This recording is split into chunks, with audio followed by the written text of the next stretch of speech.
This white supremacist theory that Jews are driving for, quote, open borders to commit white genocide, as they call it, to replace America as it looks today with Muslims and Mexicans and other people. Jews are the ones who want to welcome refugees because it's a conspiracy.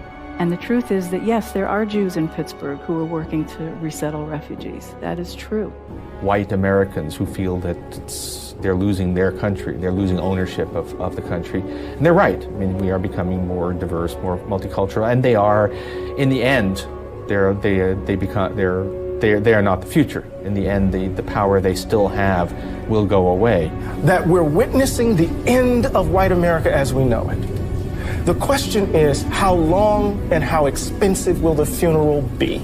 Brown people and black people and Muslims and immigrants are coming to replace our white civilization, and the Jew's job is basically to pass as a white person, but in fact do the bidding of these people that we there are many people who are biologically and even halachically Jewish, that is to say they are Jewish. They brainwashed people to subscribe to the notion that most desirable utopian reality that could be hoped for in human affairs would be a complete admixture of the nations, of the ethnic groups and of the cultures.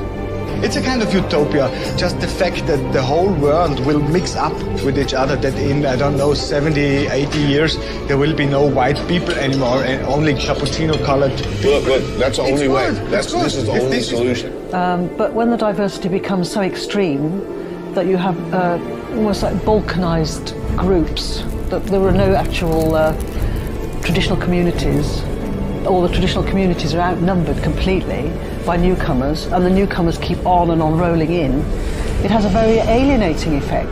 Folks like me who were Caucasian of European descent, for the first time in 2017 will be in an absolute minority in the United States of America.